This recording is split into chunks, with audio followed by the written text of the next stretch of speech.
welcome. It is time for I Didn't Sign Up for This. Carrie, what are we talking about tonight? Hey, Tim, how are you? I'm doing well. Good. Hey, I want to talk about how we design our lives. You and I have talked in previous podcasts about designing your life. And with that, we've talked a lot about adding structure. But I want to talk about a little bit about the things that happen in our lives that we can't control. Okay. And how we get through some of those things. You know, I've been thinking a lot about this and the message that I want to put behind it. There are so many books in this world about how to get the guy of your dreams or the girl of your dreams if you just act a certain way and you say a certain thing and you text a certain message and you smile a certain way and you flip your hair a certain way, and all of a sudden we become robots because we're trying to do everything a certain way and it becomes unnatural. Right. And the truth is life can be messy sometimes. And sometimes there are things that happen, even though we could plan and be strategic and say, hey, I'm going to get from here to there in X amount of time, and this is what it looks like. And I really have been thinking about one of the biggest stories in my life was at the age of 19. Well, I'll back it up even before that. Right before I turned 18, I graduated from high school. The day after I graduated from high school, my dad left. And with the, intention that he would be back. I mean, at least that's what my mom and my siblings and I thought. And he never came back. And for a long time, we didn't know where he was. And, I'm not blaming him. And this isn't about blaming your parents because everybody's beating that horse. But he left. All of a sudden, it was my mom and us kids. And, my birthday was coming up and my sister's birthday was coming up. My brother's birthday was coming up and we didn't hear anything. He was just gone. Time passed and my mom, I will tell you that my mom worked very hard to be both parents for a long time. And there were other situations and scenarios growing up where she had to do that for a little while. But this was ultimate. He wasn't coming back. We all knew it.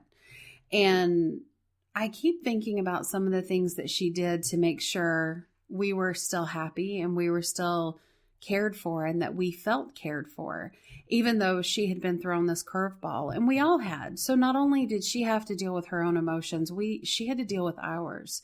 And I'll never forget that Thanksgiving after he left, we made a small Thanksgiving dinner and we all piled onto her king size bed and we watched movies and ate Thanksgiving in our pajamas on a bed.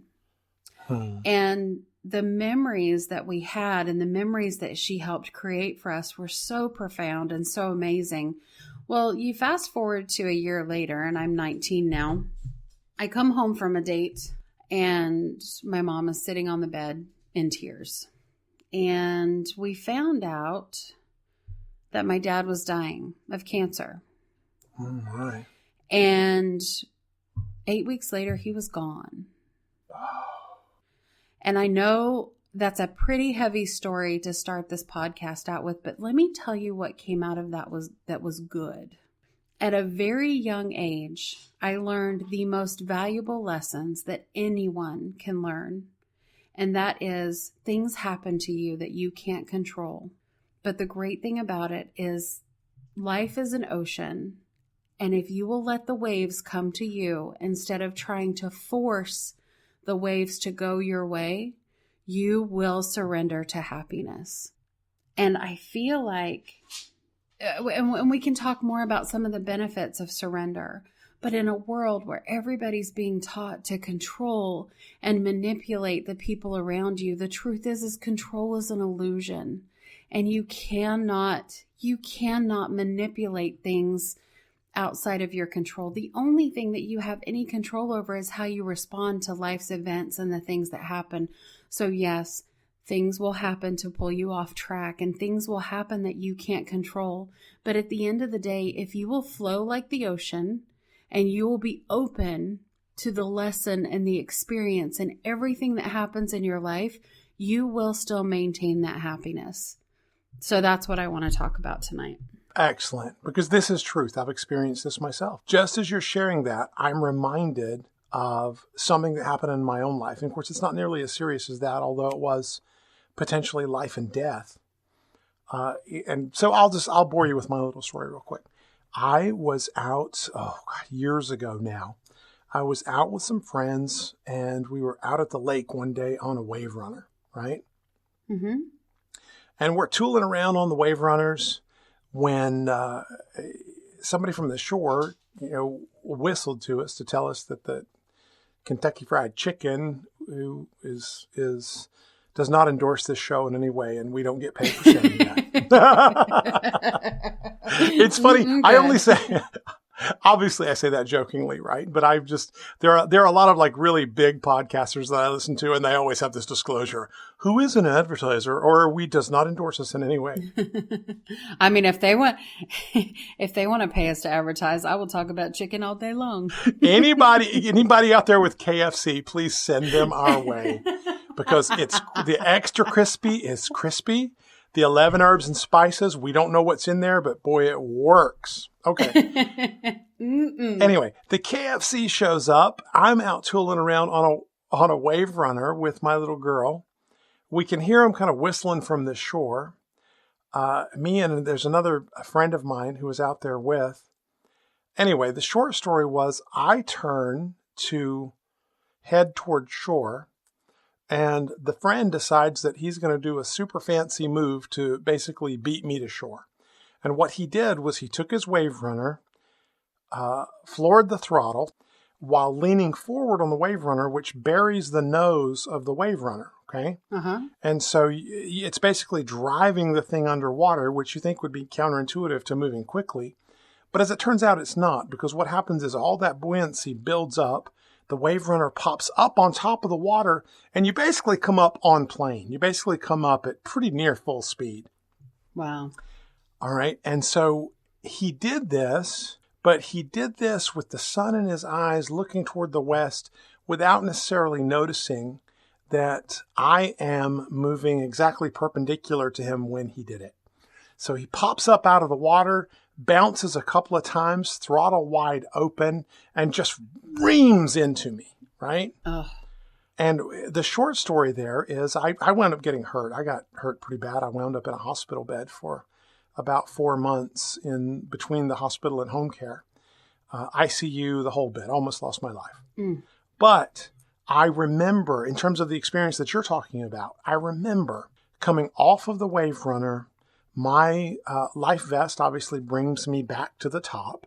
The water's cold, so I don't pass out, thankfully. And I'm instructed by this guy, the guy who ran into me, to just hold on to the back of my wave runner. Just hold on to the back of the wave runner so that we don't get too far away from, the watercraft. We'd hate to lose you out on this water if there was a squall, if there were waves, whatever. Uh-huh. We might not be able to find you, and if we can't find you, then obviously this could be the end of your life. This is very dangerous. And so I remember before the pain really got going, I remember that in order to go on this particular little outing, I had decided to go buy some sport sandals, right? Uh-huh. And so I went that afternoon. I bought some brand new sport sandal. It was a nice fitted sandal, went around the back of my heel, and they were guaranteed to float. So if they fell off the boat, you wouldn't lose them, right? Okay. And so I'm there bobbing up and down in the water, holding on to the back of this wave runner.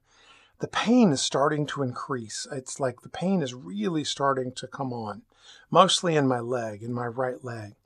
When I look over and I notice that this impact, him running into me, has obviously knocked one of my sandals off because it's over right beside my head at about shoulder level, floating in the water. Well, this is a brand new $50 pair of sandals. I don't want to lose these things. Right. And so I reach over to grab the sandal in order to just hold on to it until we can get some help. So I put my hand on the bottom of this sandal that's floating up near my head to pull it into me, and my foot was still in it. Oh my gosh. Oh my gosh. Turns out my femur is broken completely in two, and my leg is going up the wrong way. Okay. Oh, wow. Oh, terrifying. Just terrible stuff. But here's where it lends itself to your point. After this happens, whether it's psychosomatic or reality, I don't know, but my body really starts to hurt now. Now the pain is really pouring on. And I am sitting there holding on to this wave runner. And the wave runner is kind of bouncing up and down in the water. And with every little swell, with every little wave, it moves that break. That break is just bobbing back and forth, grinding on itself. Femur broken, bones overlapping by 6 or 8 inches, grinding into the muscle. And it's intensely painful and the pain's growing. I'm not likely to pass out because number one, I'm up and down. Number two, I'm in about 67-degree water. Hypothermia is a potential concern, but passing out is not.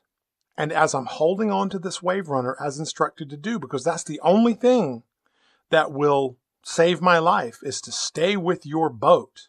Anybody who's ever been offshore in a boat of any kind knows that the worst possible thing that can happen to you is you become detached from your boat. You become detached from your boat. Usually that means your life is going to end, and sooner rather than later. And I've gotten this drilled into my head ever since I was a little boy growing up on the shore. You never leave the boat. But the pain was so bad with every wave, with every cycle, every time it would bob up and down. It just hurt. Until finally, I basically resigned myself to my own death. I would rather die than be in this much pain. And I let go of the boat. Well, once I'd let go of the boat, now it's just me bobbing up and down with my life vest, which is picking up my whole body. And so I don't have nearly as much motion. I don't have nearly as much oscillation of that bone against itself, right? And I'm just there, bobbing up and down, bobbing up and down. The wind is blowing. The wave runner is slowly drifting further and further away from me. I let go. I just surrendered. I said, whatever it's going to be, it's going to be. Then I noticed that the rest of our party, way up at the shore, is getting on another boat, a little ski boat, a little runabout, and they come out to check on us after about 10 minutes. 10 minutes of me just floating away from the wave runner, they come out to check. And when they got out there, they said, yeah, we noticed that you were off the wave runner and that you were getting quite far away from it. We assumed at first that you were swimming, but then when you got so far away from your watercraft, we just wanted to come out and see if everything's okay, right? And of course, everything's not okay, and I have to haul myself up onto this boat. I've got, my buddy's wife is on the boat, and my wife is on the boat, and both of them extremely pregnant. Nobody could help me. I still managed to get on the end of this boat just by the sheer grace of God. But the point being, if I had not let go of that watercraft, they never would have come out to see me, and I would have bled to death internally. Oh, wow. And that's according to the surgeon who fixed my leg, right? Yeah. I would have bled to death internally. If I'd given that another 20 minutes, it would have been beyond what they could salvage. Wow. And I just let go. I just said, look, I give up. It is what it is, and it's going to be whatever it's going to be, but I can't do this anymore. And it is surrendering to my eventual fate that saved my life. That's amazing. That is absolutely amazing. And so when you talk about it, I really feel, I understand. I have, like when you were just saying that, the truthfulness of it, just, you know how like the hair stands up on the back of your neck and you get this unseen witness of truthfulness, right? Yes. And that's what I'm experiencing, because I'm just going like, hey, I did this. I was there. I was in the water. I know exactly what you're talking about. It's an amazing moment too, when you realize that you need to let go and you need to surrender in order to be happy. And even let's talk about health benefits for a minute. Let me just throw this out there. Anxiety, depression, insomnia, high blood pressure, migraines, headaches, whatever, poor immune system. I mean, we are making ourselves miserable trying to control everything in our lives. When ultimately, if we will surrender and understand that there is no control, and I do not want anyone that's listening to think that surrender equates to giving up or surrender equates to losing control, because it does not. Surrendering is allowing yourself to evolve and being willing to let go of who you are to embrace the person that you truly deserve to be. Until we release that control, we are going to struggle with health. We are going to struggle with our happiness, and we are going to struggle with evolving as human beings. You know, and I think about it, if I'm trying to control, and I'm not saying that I haven't been in those relationships that maybe weren't the best relationships, or I haven't been in the job that, you know, was the worst, you know, the best job for me. But when you hold on to things, you are suffocating them. You're holding yourself in a negative space. And if I'm holding on to something and I don't let it go, I can't grab anything else. So how many missed opportunities are letting pass us by when we don't let go? And there is a peace. I mean, even in your story, that moment when you surrendered and you let go, although you were in so much pain, there was that peaceful moment where you just said, whatever's going to happen is going to happen. And it's not about giving up and throwing the towel in the ring and saying, whoo, you know, whatever's going to happen is going to happen. So I'm going to sit on my front porch and watch the birds fly around. It's not about that, but it will put you into a more creative space. And so the ability to create is what we are ingrained to do. It's in our DNA. We create. And I want people to understand that, because until we truly all grasp that, we will not be able to fulfill the purpose of our entire creation and our entire existence, because we're going to be too busy holding on to whatever is holding us back. Okay, and well, let's stay there for a minute, because I want to qualify that. What exactly, and this is a rhetorical question, I have my own answer. What exactly is it that we are holding on to? What's comfortable, in my opinion. I think we hold on to whatever's comfortable for us. We hold on to what we have now. And bear with me and pardon the Socratic methodology. What makes it comfortable? It's what we know. That's right. That's what we know and what we what? Give me the one word. Well, I don't know what word you're looking for. Damn it. That one? No. It's comfortable and it's damn it.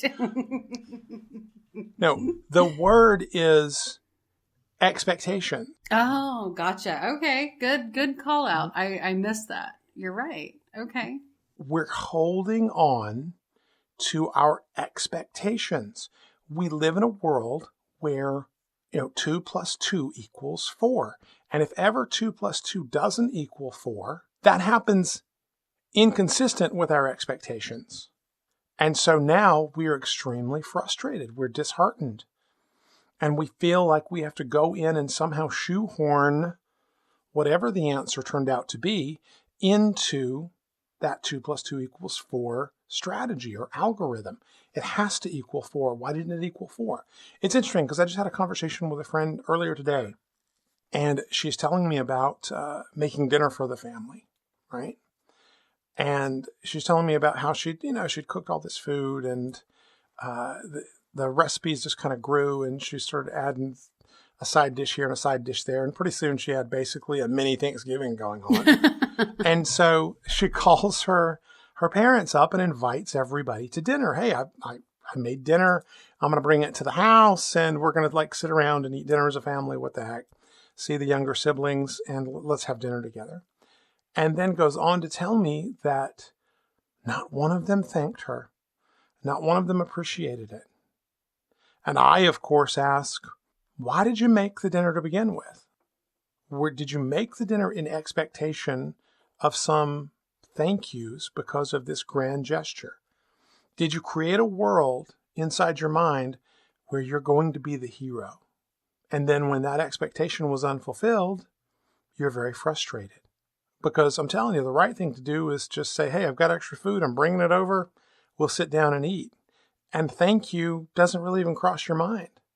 We have unfulfilled expectations. Well, I think that's a good point, because I like cooking and I like doing things for others. And I've been in that position, and it's not that I want everybody to go, you are the most amazing woman on the planet because you made us homemade macaroni and cheese or whatever. But I think sometimes we try to hold people to the expectation based on what we would do in that scenario.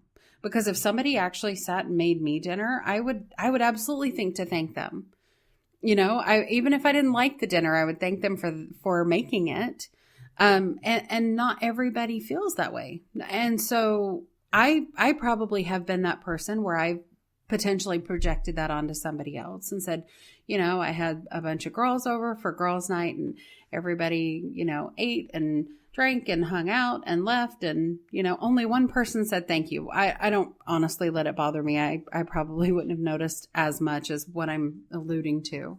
But I have been in that position where I have projected my expectation of politeness onto other people, because that's what I would do. One of my biggest pet peeves is when you hold the door open for somebody and they go through it and they're like, hey, thanks. And they keep going. And you're like, well, why didn't he grab the door?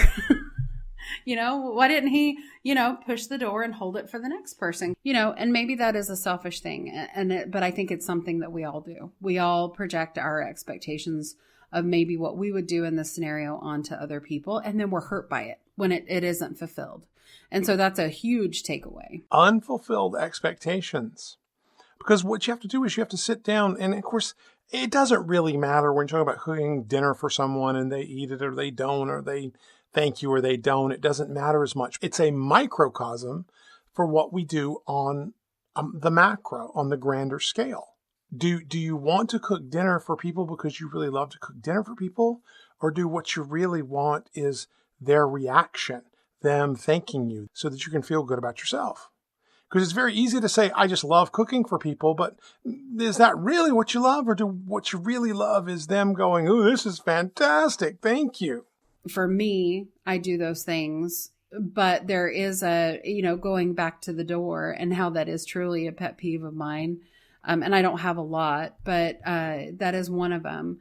It bothers me when you do something for someone and they don't necessarily reciprocate. So it's not necessarily validation.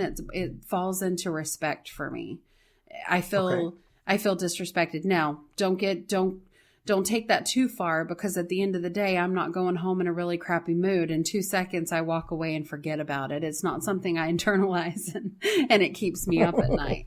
It's just a brief little, I can't believe they didn't just grab the door when I was, holding it open when I took it over from the last person. I get the expectations, and I don't want to go too far off, and I don't necessarily need to talk about my politeness and my habits versus what I expect of other people, because that's not what this is about. But it is something that is important. It is. Just because in any given situation, if you're going in with a given expectation, then you are opening yourself up to those expectations potentially not being realized. So really what we should do is expect the worst, and then we'll be pleasantly surprised all the time. or another idea. I like your idea too. Oh, thanks. Another idea is to look at it from a very sincere perspective and say, what is it about this that I really, truly enjoy? What part of this can I just not live without and still want to pursue a given activity, right? When I go fishing, it's not about catching fish. Catching fish adds to it. It's about Bo catching fish because it's about excitement in his eyes. It's about the thrill that he experiences. 99 times out of 100, the fish is just going back in the water anyway. It's the poor worm who pays the price. Well, and I think that that's a good point. When you set your intention, that intention is inexorably linked to an expectation, and that expectation is what you need to get out of the event in order for it to be a positive experience for us in our own personal estimation. That's all I'm saying. And so if you will do it with intent, and you'll do it with a projection of what you want to see happen, then you can at very least qualify whether it was a good experience or not, rather than go back later and say, well, this happened that was pretty good, so that'll be my expectation. Because you're a lot less likely to find that because you're not looking for it. I can see that. I don't want to get too ethereal, right? Mm-hmm. But, you and I both have been through so many years of projecting an intent and then having what seemed like insurmountable odds of bringing that particular intent to fruition. And it happens just day after day, week after week, year after year. And so I know that of which I speak is true. I'm probably not articulating it as well as I could, but I know it's true. If you define what the expectation is, and if that expectation is you catching a fish, and that's what makes it a great experience for you, then project that intent. And if you catch a fish, at very least you can say you had a great time. But my advice to people would be, let's look at the whole experience you're about to have. And it's not just fishing, but fishing is a great analogy. Let's look at the experience that we think we're about to have and what will make it an ideal experience, right? Because for me, the ideal experience is maybe grapes and bagels and fontanella cheese on the blanket is as much the part of the experience as worms on the hook and line in the water. On the other side of that, we would like to get some nibbles, we would like to get some bites, and we would like to catch some fish. Projecting my intent, I can look at it and determine if my expectations were met or not, and what the most important expectations are in any given situation. Right. Well, and I agree with you. I am not a fan of expectations because I think that a lot of times they lead to arguments, discontent, and heartache. And I mean the projected expectations that we have on other people. It's okay to expect yourself to perform at a certain level. It's okay to expect yourself to endure whatever you have to endure to get to the goal at the end of the day, right? It's something that is key to not stopping. You cannot lose momentum, because once you lose momentum, you're starting, you're stopping, you're starting, you're stopping. Whereas if you continue and you fight through it and you put the expectation on yourself that you will deliver on the things that you need to do to get where you want to be, I believe that that is key to success. But I absolutely agree with you 100% on the fact that we should not project expectations onto other people because of what it could potentially do to the relationships that mean the most to us. That leads me to one of the biggest things that I share with my clients, and I share with my friends, and I share with whoever will listen. Outside sources do not bring us happiness. We are constantly in search of money. We're in search of love. We're in search of validation from other people, or we're in search of people to spend our time with so that we don't feel alone. The truth is peace and happiness come from within us. If I am not happy living in Arizona, I'm not going to be happy living in Paris, France. I had a friend one time that kept moving around the country. Every time I talked to her, she was moving to a different place. And it was always, I haven't talked to her in years, but it was always, I'm going to be happier there. Well, guess what, baby? You're not happy anywhere because you're not happy where you are right now.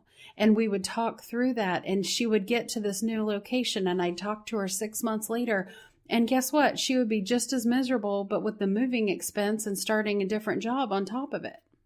Right. You have to find that happiness within you. And when you are navigating the waters of your own life, you have to use your intuition. We all have intuition. All of our stimulus is external. We have forgotten how to use internal stimulus, how to use our intuition, how to stop and think and listen, because everything is handed to us. And that is a disservice that this society gives us, and we have to work through it. And I think it goes beyond that. I think we are literally told what to think. We grew up, and I'm, of course, older than you are, but, we're close enough, a decade or so. But we grew up in a world where you were reliant upon yourself as a child and your own imagination to find things to entertain yourself as a child. Absolutely. And, I don't want to be that guy saying, these damn kids today. I don't want to be that dude. But we will be. But having said that, these damn kids today. Right? Like, they cannot come up with a single concept or idea that they're not staring down at a little 4-inch screen that tells them what to think and how to feel and how to interpret. And they're getting so much information bombarded to them that's coming out of the mind of someone else, Right. And it's challenging. It's frustrating because I think it takes something away from the experience. They're not creative. They're not producing. They're consuming, constantly consuming content produced by others. And oftentimes a pretty select handful of others. Like I'd say less than 5% of the population of this planet is actually producing ideas, producing content, whether it be novels or jokes or funny videos or anything that's actually being consumed by the other 95% of us. Wow, that's amazing. I think that your perception of the world and your view of the world absolutely can be skewed by external stimulation. And so I agree with you completely. I think that your view of everything, I mean, whether it be politics or Food Network or, HGTV, I have to go move to Peru because everybody's doing it, or Belize because that's the place to be. I mean, I'm packing right now. But how many experiences are we losing because we have forgotten how to use our intuition and listen to our minds are amazing machines, and we have the ability to formulate thought for a reason and to make choices. And the worst thing that we can do is have that external influence to the point that we forget to listen to ourselves. Right. And I think that's a very, very important point because that's exactly what's happening. It goes back to that study that I was telling you about. It goes back to, and I'll just reiterate, okay? So there's a study that's done in New York City wherein people are selected at random, and a person who is conducting the study walks up to someone that they just select at random, very quickly hands them a cup of coffee and says, "I'm so sorry, will you hold that for 1 second?" And then they bend over to tie their shoe or pick up their glasses or wrangle their children. And the person holds that cup of coffee for 2 to 3 seconds, okay? Mm-hmm. Then someone else carefully watches that person and keeps up with them. And then later, sometimes as much as an hour later, would approach that person, the person who was invited to hold the cup of coffee. They didn't have the chance to say no. It's just like, "I'm going to shove this into your hands. I'm sorry, can you hold this 1 second? I'm going to bend over and save my child," or "I'm going to bend over and pick up my glasses," or whatever it is. Then someone else comes up to that person up to an hour later and invites them for $20. "I'll pay you $20 for your opinion right here, right now. I want you to read this little narrative story, this little 4-paragraph story. I want you to read this and tell me what you think of the main character in this narrative." Okay? Okay. Now, the only difference, one group was handed a cup of coffee and the other group was handed a cup of iced coffee. Okay? Yes. Of the people who were handed the hot cup of coffee, 80% of them, after reading the short story, said that the main character is warm and kind. The people who were handed the iced coffee said that the main character was cold and distant 81% of the time. Wow. So 80% of the time they said if they got the hot coffee, the character is warm and kind. And 81% of the time, if they got the cold coffee, the main character was cold and distant. That's crazy. That's how much your environment affects your life. That's how much the stimulus, that's coming in through your five senses affects your perception of reality. Now imagine if you're walking around staring at a phone all day, being told what to think. Right. How much more powerful that is. That's crazy. And so what we're missing is we are not spending time with ourselves. We are not thinking. We are not pondering, praying, meditating. Whatever methodology you want to use, yoga, I don't care. You've got to close your eyes and listen to yourself. You've got to create and use your intuition, your imagination to set a projection for your life and where you want it to go so that you are the one driving the ship. Because I can tell you, if you're like most people right now, you're not the one with your hand on the wheel. You're not the one driving the ship. It is being driven by the information you're consuming, usually on that personal device, but oftentimes other computers, television, radio, signs, billboards, whatever. You're noticing everything, you're picking up everything, you're consuming it, and it is absolutely affecting your decisions, your perceptions, your reality. And so it is absolutely incumbent upon you, if you expect to have a fulfilling life, to take 10 minutes, 20 minutes, 30 minutes, an hour every day in a calm, softly lit place. Close your eyes and envision what you want your life to be. By doing so, you take command of the ship back from all of these sources of input that are absolutely controlling your lives and you don't even know it. You know, I think that's pretty profound because let me tell you that speaking of being influenced and the things that we do, one of the things that I like to do, I like to post motivational things on LinkedIn. And I'll post it on my Invictus Life Coaching page on Facebook. One of the posts that I put up in January received more views than any of the others that I posted that week. And it was 3 ways to have more peace. My number one way that we can have more peace is to disconnect. You have to make time for downtime. You have to reconnect with your soul and leave your phone in the car. Now, if it's 102 degrees out, please don't leave your phone in the car because it will not end well. You'll have a lot more downtime than what you planned on. However, no doubt.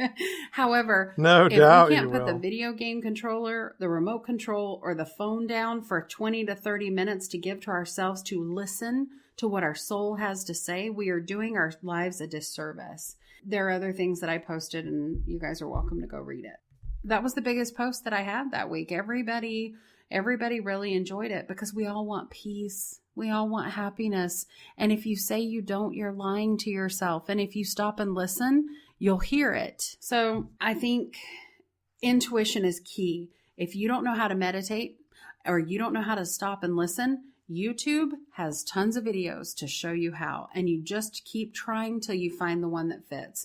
And believe me, I am not that person that is, dressed in yoga pants and singing spiritual songs all the time. I am very much a driven, let's get things done personality.